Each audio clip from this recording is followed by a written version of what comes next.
when I was thinking about the structure of this, like I was thinking, since you're getting ready for the semifinals, I was thinking Jay will be my co-host, Sue's the guest. The reality is it probably, since we're all friends, will just be like this beautiful, roundabout conversation. But I know Jay and I have questions for you as you go through this playoff run, Sue. And I was thinking, I was like, you are a player who always gives their heart and soul on the court. But knowing that this is the end, like, is there something you are feeling you're able to tap into that's maybe even like a next level of either urgency, energy, physicality, whatever it might be, that's there to give only because this is the end? Gosh. So I don't know if it is happening. I think it's like subconscious. The only thing I can tell you is to set the stage a little bit, we played DC in the first round. We're with a higher seeded team, which means in the WNBA this year, they changed it up. We played the first 2 games at home. So to have lost one of those meant we were going on the road for like the decisive game. So nobody wants to do that. Plus we're playing DC cross country. Nobody's trying to do that either. By winning, it meant so many things, like staying home for a week and getting rest. There was just like so much riding on this game. Mm-hmm. And that was like going into the game. The other thing that was riding on it was by winning it and by advancing, I didn't, but like our team guaranteed me more games at home. Mm-hmm. We go on to the road, game 3 and lose. That's it. That's my last time playing in Seattle. So I say all this to say, I remember like going out for warm-ups and I thought to myself like, dang, I don't really want this to be my last time playing here. It wasn't even about, I don't know what this means. It wasn't like, oh, I really want to advance or I really want to do this. It was just like, I really want to play here again. But I didn't think that during the game. I wasn't like, that wasn't at the, forefront by any means. And then when I think of some of the plays that happen, or not really the plays themselves, just my reactions, like I very rarely show emotion like that. Yeah. So I'm just kind of like maybe somewhere swirling in the back. It's like, I'm finally just like letting it all out. I don't know. I love that. I feel like I cannot wait to see what these semis are going to be like just Stu, just out there, all emotion, just like uninhibited. Like, I can't wait. It's funny because there was as you were coming off after, I don't know if it was the steal and the layup, and then they called timeout when you were going crazy. And like Rebecca and I are like, they did one. I don't want to throw our director who was doing that game under the bus because the shot he cut to was still a good shot, but like he was on you. Cut to a shot of Noe's reaction, who she had a really good reaction, and Noelle Quinn, Sue's head coach, and then cut back to you. But Rebecca and I are watching. We're like, no, stay on Sue. She never shows this emotion. Stay on Sue. Like, this is so unique because it's true. Like, you are, part of your brand, in addition to wine and sneakers, is composure. And I remember even like when you had your game 5 against Phoenix, which, is probably your most like epic condensed moment of action in your career, right? Like there was no celebration. There was instead just remember there was just like that. Yeah. There was just like this exasperated, like release as you got to the bench. So yeah, I agree with Jay. I'm excited to see what emotion might come out in the semis too. I'm actually really curious, like where that comes from. Like, do you think that's like, do you think that's like something that you always kind of like focused on, or do you think that like it was just something that was innate in how you go and play the game? The lack of emotion in the past, or that moment where a lack of emotion, Sue. It's not a lack. I think it's composure. I think to Ryan's point, it's composure. I think like, obviously the game better than I do and better than Ryan does, but like there's so many moments as a fan when you're watching and you can see something and you'd be like, yo, what the, like you can see, like you would lose it as a fan. And obviously you can lose it because you're just a fan and you don't work with these referees every single day or these coaches every single day or these players every single day. But I just think it's so interesting that like, I don't know. I just wonder, is composure like so much a part of like what has kept you 21 seasons in? Like, is that part of like what has, been this like stellar career? Was it something you focused on and thought like, oh, this is my way of not wearing myself out? to some degree, or was it something that just happened? I think it's a little bit of a combination. I think so. I was the kid growing up that like hated my birthday party because it's like all of a sudden all the attention's on you, and it's like your day, and everybody's focused on you, and that always I was like always uncomfortable. And I think that is just like who I am. It's part of my personality. This like shyness or whatever you want to call it. Obviously, you get older and you kind of grow out of certain things, but I don't know that I always was like looking for that. And I feel like when you are bringing your attention to yourself, let me start that over. When you're showing emotion in these ways, that is bringing attention to yourself, not in a bad way. I love it when I'm watching and people show emotion. It's amazing. But I think that was just kind of like my personality.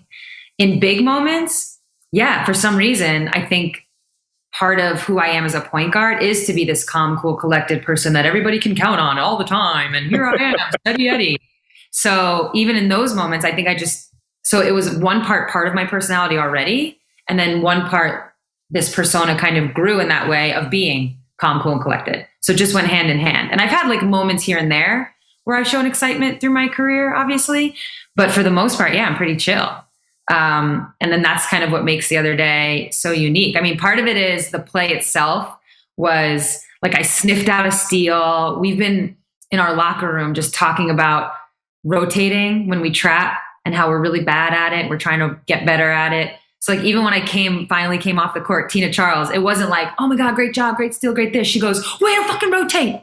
Way to fucking rotate. So there was like so like the play in and of itself. Plus I'm like 41. I basically, nowadays I run like Fred Flintstone starts a car. It's just like a lot of steps because I can't really get that stride going. I'm like trying to take off and I got the layup. So it's like all in all, it like led to this emotion. Plus at that point, I kind of knew like, all right, this game's over. Like we have it. Yeah. Is there, how good do you feel physically right now, Sue? I mean, knock on wood, pretty good. Like I don't really have, I think when you get older, what happens, there can be like a lot of like random stuff that just pops up. Like, oh, why does my back hurt? Oh, dang, I slept funny. My neck hurts. Like, oh, what's this new feeling in my calf? Like that can just happen. Sometimes it puts you out like a week.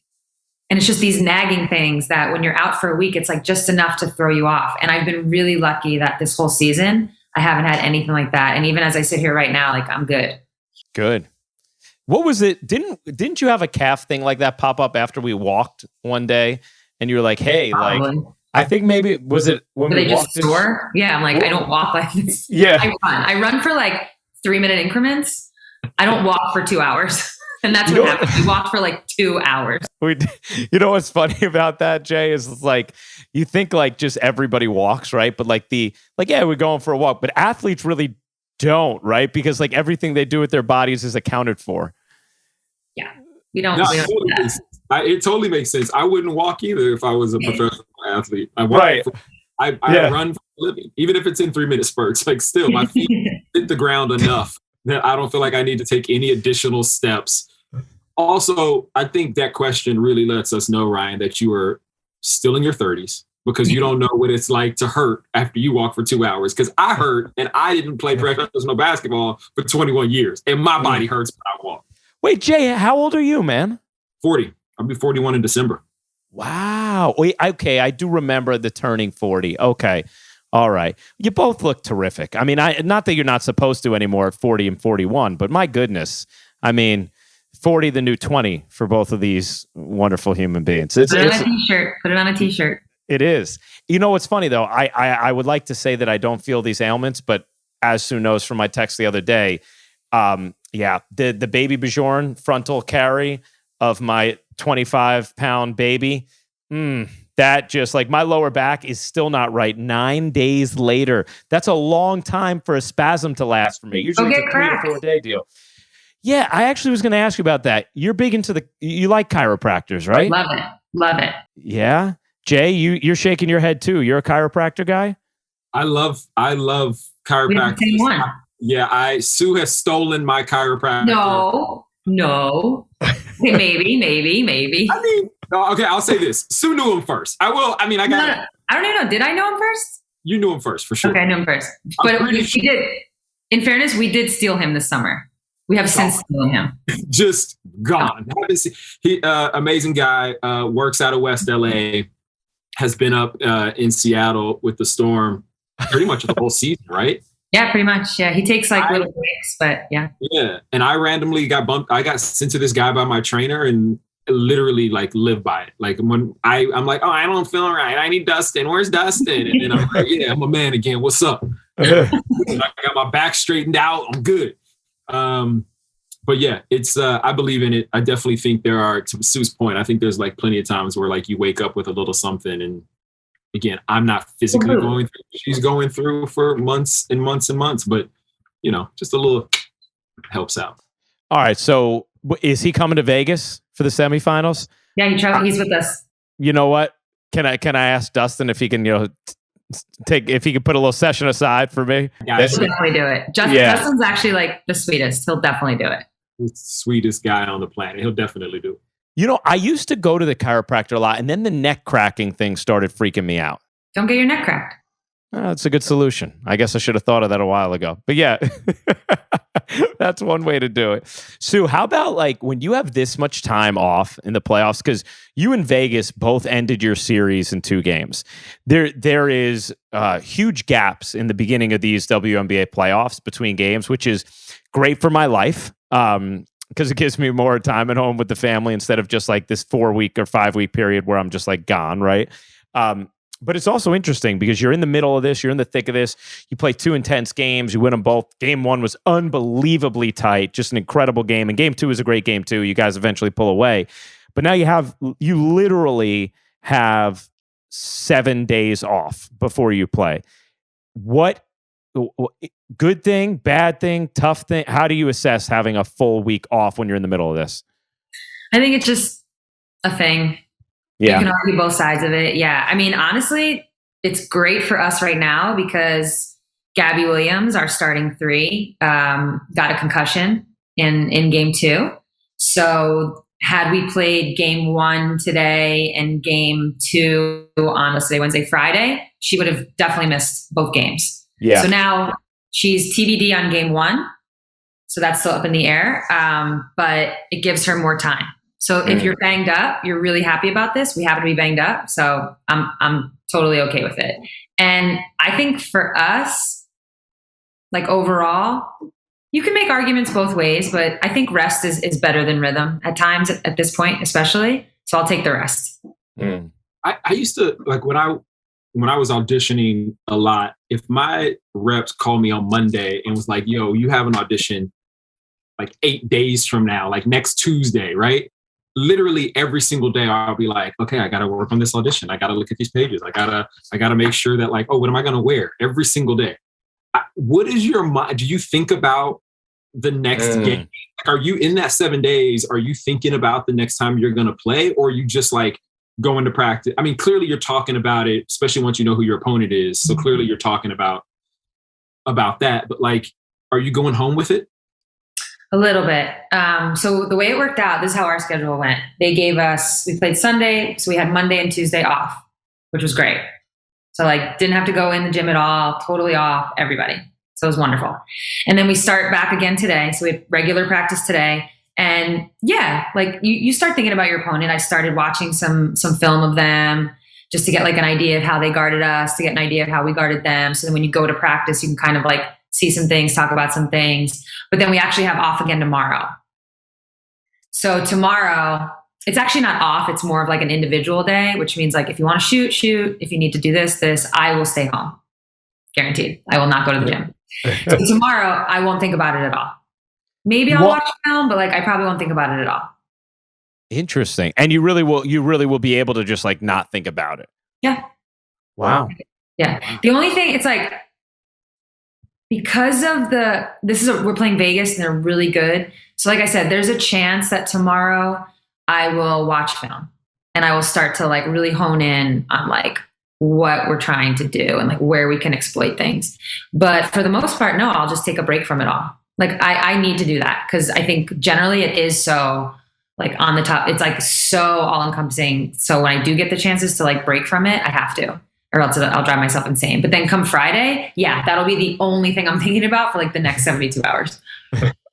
in this, like, sorry, Ryan, just no, dive in. Just do your thing, Jay. I love it. I'm just hosting a podcast, man. Yeah, exactly. Come on. Hey, you had the technology part of it down. The hosts of R2C2 over here did not. So fair enough. Yeah. I'm just curious, like, in this 21-year career, when do you feel like you figured that out for yourself? I mean, I think early on it was like ignorance was bliss. I was just kind of playing basketball, like whatever. And then at some point you start to realize, who knows, let's say it's like in my early 30s, you're kind of like, okay, you can't just throw the ball out there. You have to like prepare in certain ways because now your body's starting to take some hits. You're starting to change. But I don't think it like clicked in until like my mid 30s. And that's when I really started to change my diet, change my preparation. And that's when I also started to watch film. That's when I really started to like buy into that. I wasn't really a film watcher at all. Like literally at all. I never watched it. I watched it when they showed it with our team, like when the coaches did, obviously, but not on my own. And that's when I was like, oh, like I'm pretty smart. I can like hold multiple, like, I guess it's not really conversations, but I can like hold multiple conversations in regards to a game at the same time. And I like remember shit. So I was like, oh, let me like put as much information in there as possible. Cause randomly in a game, I'll just like, I don't know, it'll be like on a free throw and the team will be like, all right, what are we running? And I'll be like, we're going to run loop horns, but this time I want you to run it. I want you over there. And it'll be like something that I had watched like a couple of days before and it just like was able to pull it. And that's like where you steal possessions. That is fascinating. How about Jay? That actually kind of leads me into, I have a fun question for both of you that I want to ask. But before that, not that this question isn't fun, but it's just maybe not quite as fun. I've always wondered this, Jay, with like lines. And Andrea and I were talking about this the other day. Like when Sue, you're interested in this, right? Like, are you going into like the taping of a show? Like, okay, let's take Insecure. You're taping an episode, okay? Do you go in like knowing all your lines for the entire episode, or are you like just like memorizing them right before the scene, like one scene at a time? Like, are you only like how is that process? Sue, you like, can I add to that? Yeah, like, add to it. Yeah. Or do you just like you have a sense of what this scene is, and then you can kind of just become it and like let it flow? So I think it's a little bit of both. I think it's interesting, like, to hear you talk about this. I think like with repetition, you start to see, and although like shows are insanely different and nuanced and the jokes are different or the drama may be different, you do start to see patterns in storytelling. So I think, and you start to know that like a scene needs to be arced in a certain way in television in order for you to move on to the next scene or for this character to have growth by the end of the episode or whatever we're trying to get to plot-wise. And so I do think there's like a little bit of a cheat code where you kind of know where something is going to go after a while when you've seen enough of it. But I think like the thing that's really tough about that when you start to like get that sense, which is great, but at the same time, it leads you to be less organic and less in the moment because you've kind of already forecast and you know what's going to happen. So you're kind of just playing the beats as opposed to like really just being locked in with somebody. I think and so because of that, so I think there's two things. So I think, when I was starting out, I've never memorized an entire episode, but I've definitely probably gotten halfway to 3/4 of an episode before, especially when I was starting out. And what I realized is I wasn't giving myself enough sleep when I was doing that because I would stay up and just read all night. And then I would sleep 4, 5, 6 hours, get to work and be exhausted and then wouldn't be able to perform where I wanted to perform or my brain wouldn't be sharp. Literally would be gone because I just didn't get the sleep that I needed or the rest that I needed. Some people can do that. I'm an 8-hour person. Like I need my 8, 7. I can figure it out. But like, if I got to be to work at 6 o'clock, I'm in bed by like 9:30. Like it's not even a question.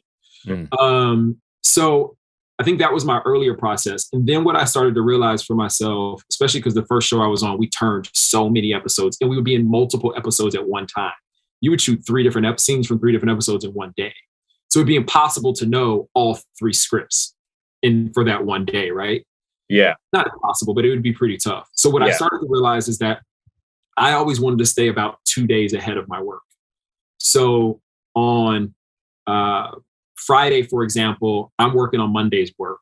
I'm starting to like get in, and I hate to say it's not yes, it's the memory thing because it's a muscle, but it's also like you are attaching some feeling, something inside your body. And I know that sounds like super woo-woo, but like I love woo-woo to these words. And so I think what kind of happens is those words sink in you. It's less about just remembering and more about like a muscle. It's literally just a muscle that's contracting, right? So I always start for like a Monday's work, I start on Friday. Tuesday's work, I start on Saturday. Wednesday's work, I start on Sunday. And I'm still going over Monday and Tuesday's work by the time I get to Sunday for Wednesday. And it doesn't confuse you that they're like crossing over each other in any way? Like, I mean, listen, my first show was really tough because there were days where you would go to work and do, let's say you did 6 or 7 scenes let's say you did 5 scenes that day. There is a world in which 3 of them were from a completely different episode. And what was crazy about that is like, you could be doing episode 4, episode 7, and episode 2 at the same time, but you just don't know the connective tissue. Maybe because you don't have the scripts, maybe just because they haven't sent them out, you haven't had a chance to look at them. That was really, really tough. And I think that's where you like, you have writers on set and directors and producers on set who come to you and they say, hey, so you don't have this episode yet, but this happened in the middle, this happened, that happened. So they kind of bridge that gap for you. We didn't do that on Insecure. On Insecure, we always stayed inside of one episode. And I think, so, if we're talking about an episode a week, more or less, for that show that we would shoot, kind of knowing what was ahead always helped inform what you were doing in a way.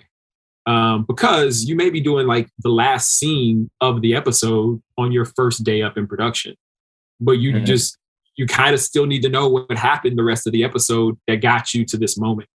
And so for me, it's always been super helpful and not confusing, but more informing than anything else. That's so interesting. I feel like I would want to like record everything in sequence. Like, how am I supposed to be evil Kylo Ren, like when I already know I'm going to be good at the end? You know what I mean? Like, but you can't play the end. Right? Like, yeah, I think that's one of the things too, that like we often talk about when you're working a scene, is like, you can't play the end of the scene. You got to go through that journey in order for it to be earned, in order for Sue to go home and watch it and Ryan to lay in bed and watch it in the middle of the night and like consistently come back to it. Those moments have to be earned. So if I'm already playing that moment, you already know what it is. And you're like, there's no change. There's no growth. There's no hook. There's nothing that's keeping me coming back. Yeah. Oh, that's so interesting, man. It's funny. Obviously you always think about things you can relate to, and there's so much what you're saying I can relate to in my work, in my field. And the thing that's interesting about like preparation, which is what we're all talking about in different ways, right? Is like the way it constantly evolves and what you learn about what your body needs in order for you to be sharpest, and that like more isn't necessarily better, but like there are maybe next levels of things that can be helpful, but like you don't want to sacrifice certain things for those layers. Like I know for me, like there's a certain baseline that I'm always going to achieve in order where I feel like, okay, now I'm prepared to do a broadcast, right? But then depending on where I'm at in my day, I might say like, you know what? Like I have an hour of time. Like I want to watch YouTube clips of Jewel Lloyd coming off whatever. I'm not going to be able to find just like Jewel Lloyd coming off screens, but like Jewel Lloyd buckets. Just like look at her movements and think of different verbs to describe it than maybe ones I've used before, right?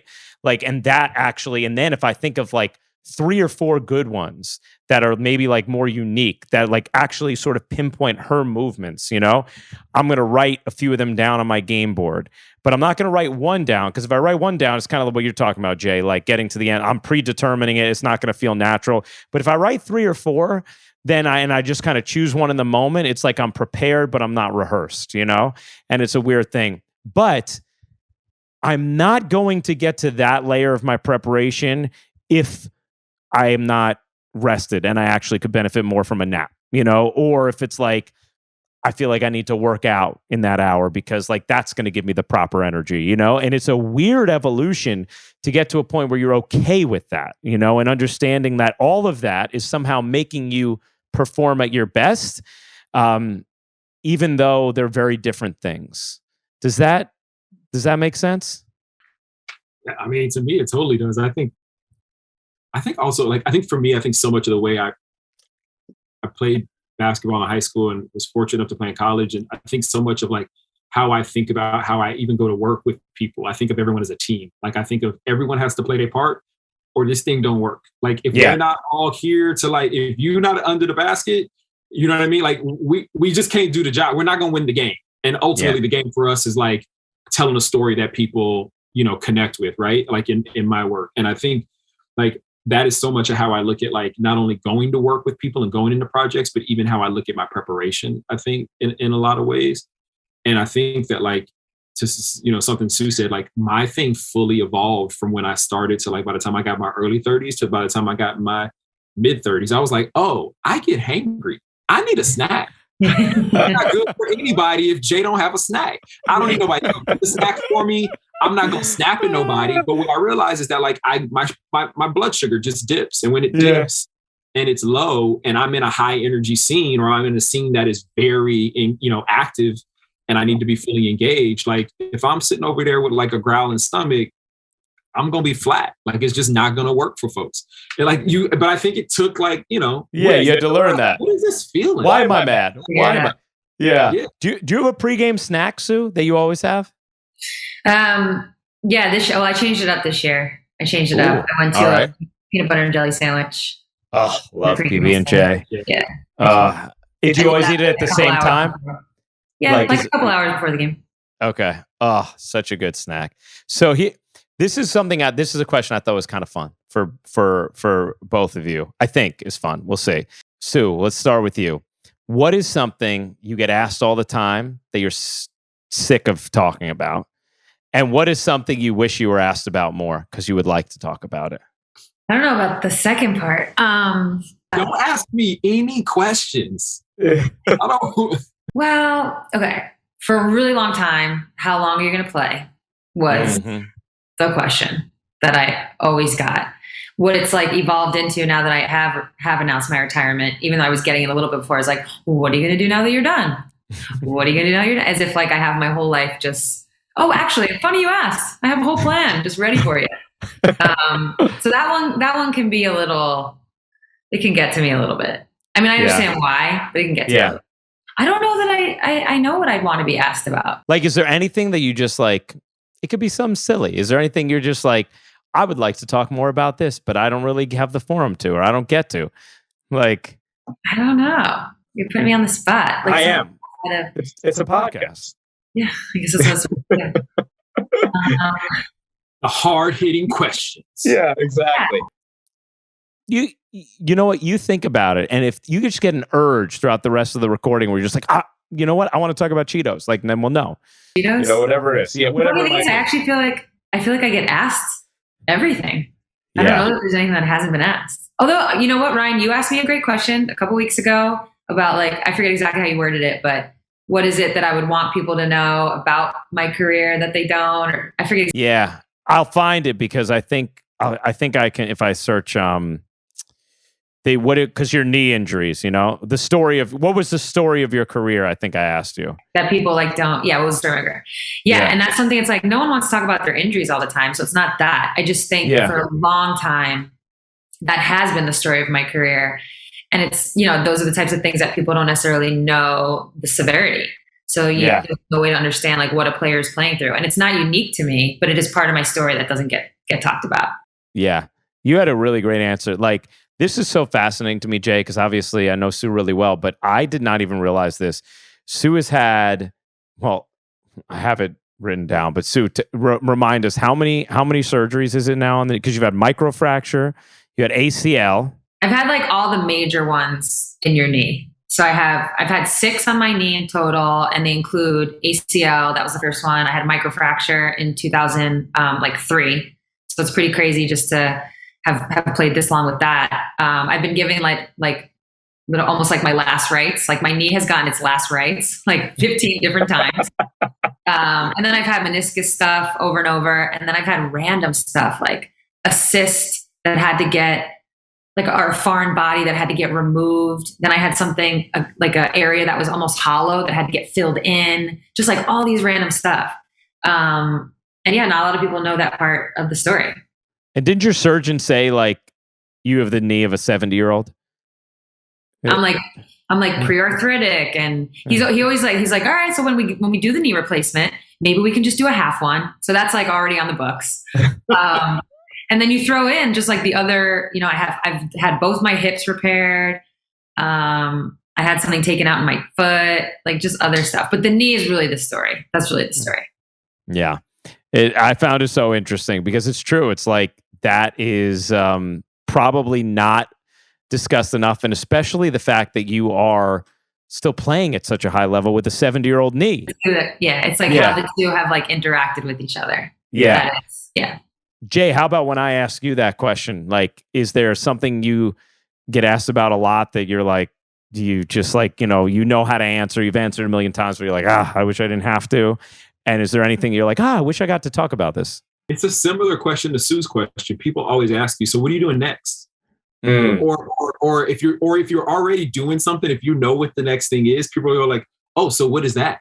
And it's like, well, you don't know. Like, I can't tell, 6 years ago, if I told you I was doing Insecure, you asked me like, what is it? I would be like, I don't know. It's a show about two women in LA. Like, you got to watch it. I can't tell you what this like thing is that's not attached to like a piece of IP. I always think that that's such an interesting question, because then the thing is like, if I tell you what it is, you're still going to be like, oh, like you're not going to know. You know what I mean? It's not like, like, oh, I know what that movie is. You don't. Yeah. So I always think that's a funny one. I think every actor, working or not working, I think all actors hate, what are you doing next? All actors hate it. I think it's a question that we just kind of grow up hating. That's interesting. Because I think in some ways it always takes away what you've just done. Like, rarely get to let you live in the moment that you just had, and the project that you just did, and you rarely get to like sit in it and just love it and enjoy it. It's always like, well, what's next? And it's like, well, I don't know. I got $1 billion movie in the box office. Like, do I need to know what's next? Like, do I have to know right now? Like, let me just enjoy this thing because it's still going. Yeah. I think that's a thing that like a lot of actors do not enjoy answering. And I'm definitely one of them. The comment I always get, this is not a question you asked, but the comment I always get, like, I didn't know you were so tall. Cool. I'm like, oh, you're tall. They always say to me like, well, I guess it's similar. Like, oh, you're taller than I thought. I'm like, yeah, I'm surrounded by giants. Why does I look short? This reminds me of, and then I want to get back to the other part of the answer, Jay, but I've told this story before, but I don't know if on the podcast, but I was working with this one producer, Phil Dean, great producer we have. He's now the producer of Monday Night Football for the first time. And he was doing NBA. It was his first year on NBA with us a few years ago. And we're in Boston and we're going to meet for breakfast, like have a little production meeting before the game, Celtics, Cavs. And he worked with Rebecca Lobo and Holly Rowe for years, who were my broadcast partners on the WNBA. And I come down the elevator, I walk out of the elevator, and I've never met him before. And he just looks at me and he goes, oh. And I was like, what? He's like, oh, you're like a very normal height. And I was like, yeah, I'm 5'10". Like that's like, average, very average height. He's like, I thought you were like 5'4". And I was like, no, dude, I'm like on camera all the time with, as you said, Sue, giants. Like, yes, I look small next to Rebecca Lobo, like I look small next to Richard Jefferson. In life, walking around, yeah, I'm pretty average, not anything real noticeable. But it's, for these people, yeah. But so we all can relate, but for different reasons. Jay's like 6'4", by the way. Am I right, Jay? 6'4", yeah. Yeah. Everyone literally, and the other thing people always go is like, I just didn't know. I didn't think they let actors be that tall in Hollywood. And it's like, Will Ferrell is a giant. I mean, there are giants out here. Like there are Cousin Greg on Succession is taller than me. Like there are people out here that are very. No, he is. Oh yeah, he's tall. He's tall. He's super tall. That's super tall. He looks tall on the show. Yeah. And oh man, now I can't think of his name. The husband, he's married into the family. Yeah. Oh my God. Also a very tall guy. Yeah, he looks tall on the show too. Oh my God. Also, like he's tall. Like it's crazy. But Jeff's husband. Yes. It'll come to you. How about the other question, Jay? Is there something you don't get to talk about that you wish you did? I got to tell you my new question. Sorry. Okay. Yeah. New question. What was it like working with Tom Cruise? That's my new question. Yeah. What was it like? What was it like working with Tom Cruise, Jay? Do you know, I have probably heard that question every single day since May 3rd. I don't know, since April 27th. I do just want to say this too. Congratulations, man. Like, my goodness. You guys are, what are you right now? The 5th highest grossing movie of all time? Domestic. We're moving into 5th, I think, or maybe we just got it. Domestic, 5th all time. And, knock on wood, we'll break top 10 globally all time. It's crazy, man. That's amazing. Yeah, it's been wild. It's been a crazy, crazy experience. And, getting to like literally travel all over the world and have people run up to you and start talking about the movie and how much they love it. And it's crazy. It is a really wild experience. Yeah, man. It's like Tom's probably like, I'm just like, Tom's like, that's what I do. I'm just like, I do this. Yeah. No, Tom's like, this is why I spent $200 million on marketing. I knew what would happen. Like, he's like, I knew exactly what would happen. And you know what? He was right. He was right. Very vindicated. It's really crazy to kind of see it all come together. And like, we all wanted this movie to come out. We were like, yo, just put it out. Like, COVID or not, like, let's just put it out. And Tom kept saying, it's just not the time. Like, we want as many theaters as possible around the world. Like, we want everyone. Maybe everyone won't go see it, but we want everyone to have an opportunity to go see it. And he was right. I don't know if this movie, and shout out to Paramount for sitting on it for 2 years, because no other studio would have done that. So a lot of other studios wouldn't have done that. And for them to do it, and Tom to be vindicated on this end in this way is like, oh yeah, this is why he's who he is and why he makes the movies he makes. So what's it like working with Tom Cruise, Jay? Ryan. The worst thing ever. Yeah, that's right. No, it's a crazy experience. I imagine that there's probably somebody out there who gets asked every day or who's gotten asked before, like, what's it like playing with Sue Bird? 100%. You know what I'm saying? 100%. Like, that's such a crazy thing to think that like somebody is out there being like, hey, what's it like to call a game of Ryan Ruocco? Like, it's really kind of a crazy thing to think about. It is so, I don't know, you go into an experience like that and you don't find, it is not often that someone who is leading a movie, especially of that scale, is that giving and kind, and also like so invested in you, right? I think what was really interesting is like Tom for us was like, listen, you're all going to be movie stars after this. And it's like, Tom didn't have to tell us that. Like, what, you know what I mean? Like he got a ton of money. He got billions in the box office. He's never going to stop working. Like, he didn't have to do that. And a lot of folks don't do that. And I think the ride that he took us on, before we started even shooting the movie, he made us meet the entire Paramount marketing team. After we shot the movie, he made us go back into Paramount and meet the entire marketing team. And like, people don't do that. You don't get that kind of access typically. You just show up, say some words, and go home, and fingers crossed it turns out good, and then you get to wear a cool suit or dress or whatever it is on a carpet and say, and talk about it. Like, but the kind of way that he like really mentored all of us and took us under, like the filming experience obviously was crazy, but like, to me, the piece that I keep coming back with is like the experience that he had as this kind of like mentor teacher. We're going through this, everything from like, hey, this is my diet. This is what I do with my body. This is how I sleep. This is literally everything, right? Like it was really cool to like have him kind of open up and say, these are the things that I've done in my career and what works for me and what I do daily. Take it or leave it.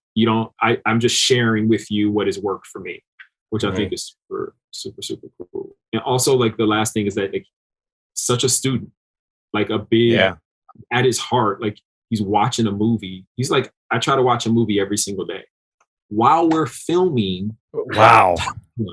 He's trying to watch a movie. And I'm like, yo, this is the biggest movie ever of and he's like still watching movies every day. And for him, he's like, I want to see what audiences are responding to. I want to know filmmakers. I want to know how storytelling is evolving. I want to know how camera work is evolving. Like, he's constantly soaking all that in and then taking it into his movies. It's interesting because to me, like, when I hear that, or when I heard that, and now hearing Sue talk about watching tape, like, they feel like wildly different professions, obviously, but like in a way, they are a very similar thing. And Sue Bird is sort of the Tom Cruise of the WNBA. If you look at the attendance and the ratings numbers, like it is. Which, by the way, just on a whole, I just got more WNBA playoff ratings numbers. It is off to a terrific start. Like, the numbers are outstanding. The game 3 we did at Barclays Center Tuesday night was the highest non-finals rated game on ESPN since 2001. Like, yeah. Crazy. Like, so yeah, it's awesome. Sue, it's funny. I'm preface it with this. I've thought about the end of your career, how this story ends this year. And I haven't really thought about like, Seattle wins the championship, Sue Bird holds up the trophy. Like I was thinking more about like, what is the ovation like? Like, does she cry? Like, where does it end? Is it in Seattle? Like, is it in Connecticut or New York, some other meaningful place? Like, but the interesting thing is everybody else I talk to, including your teammates, are like, we want to win this for Sue. Like, the way this story's supposed to end is with Sue winning her 5th championship. Have you thought about that? Like, how that, like, not just like your desire to win because you always want to win, but that, like, that rounding out your story and being the perfect send-off? Yes and no. I mean, the way I look at it, who wouldn't want to win their last game in their last season, right? Like, it's so rare. It's so rare. The only player I can think of that's done it is who like announced their retirement.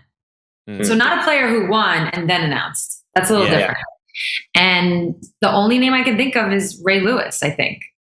Was it Ray Lewis? Yeah. Oh, yeah, you're right. He did. Yep. Yeah. He's like literally the only one I can think of. Yeah. He's like the only one I can think of. And outside of like maybe a role player. Yeah.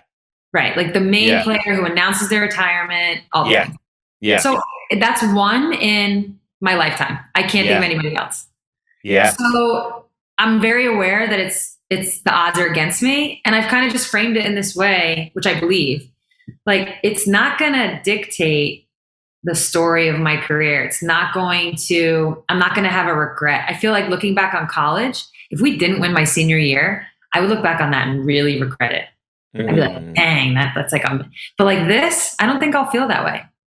On the flip side, clearly it's in the back of my head because I just told you the story about how I walked into warmups like, dang, I want this to be the last one. So it's somewhere in there, but it's not going to tell the story.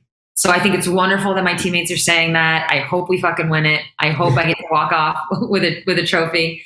That would be amazing. But I'm not getting like stressed about it. It's not gonna stress me out. All I heard out of all of that was that you're gonna run out of the tunnel and do the shimmy that Ray Lewis used to do right before he won his championship. Yes. That's what I heard. Well, this is the new Sue Bird. Showing emotion. Like this is just another example of it. This is just another example of it. Can you guys think of another one? Like, I can't think of anybody else. No, Strahan retired after they won against the Patriots, but I don't remember if he had announced it. Yeah, I don't remember if he had announced it or if he announced it afterwards. I forget which one it was, but that's the only one I can think of, like a dominant kind of face of a franchise type player. But I don't know if he had said he was retiring or not. You're right. But that's an interesting way to go about it, where it's like, what you say, you're not stressing about it. It's not like I need this to be perfect. Tell the story. Yeah. It's that makes a lot of sense. Jay, you going to come out to Seattle or Vegas at any point, man? I know you've been out there before. We got to get you back out here in the playoffs. For sure. I'm gonna go. I'm not gonna do Vegas, but I'm coming to San Francisco. I'm coming to Seattle. Nice. Maybe next week. Nice. Yeah. We will be there. And when I say we, well, I won't be playing, but I'll be there with a microphone like this. You know, I mean, you get to the game earlier than I do.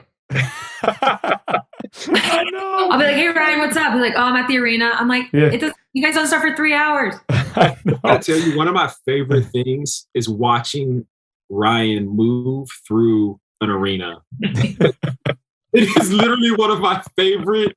There's a lot of purpose. A lot of purpose happening. A lot of purpose.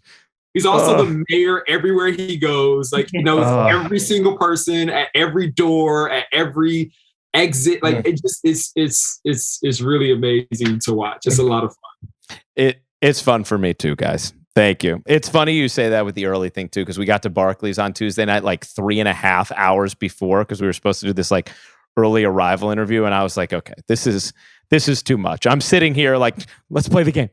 Throw it up, tip it up. You know, like at some point, you're just like, yeah, you get antsy. You're ready to go. All right, you guys, this has been wonderful. Thank you for putting up with my technical difficulties and the redness on my face, which I'm a little afraid of what that's going to feel like tomorrow. Has it gotten any less red as the show has gone on? Yeah, still pretty red. I was out in the sun for a while, and you know, from 10 to 1, it was okay because I had put lotion on. But post 1 o'clock till about 6. Why didn't you tell us that when we kept saying you were red? You just think it was the camera the whole time. Because I thought it was something with the camera effects. Like, I couldn't rule that out as a factor. There was too many variables for me to just say I might have gotten smoked in the sun today, guys. Fair enough. Like, fair yeah, enough. If I hadn't had all the technical difficulties, I would have been able to rule it out. Sue, we cannot wait to watch you in these semis. It's going to be amazing. Game 1, Sunday, 4 Eastern on ESPN. Make sure you're watching. Who knows what kind of emotion Sue's going to show and how the Ray Lewis dance will look as she walks out of the tunnel. Yeah, probably like that from Jay. And Jay, so happy for you, man. You've had so many amazing life things happen here with what's going on with Top Gun. As Tom said, you're a movie star now. And getting married. Congratulations to you and Nina, man. I know, like Top Gun, that was a 2-year in the making COVID altered event. So thank you. So happy. A big summer for sure. Yeah, big summer for you guys. Thank you always for being so kind to the show and to me. And you guys know the deal. New episodes every Thursday, bonus episodes as well. You can watch on YouTube at R2C2 and download wherever you get your podcasts. Make sure you're subscribed as well. Sue, good luck. Thank you. Good luck. Peace, everybody.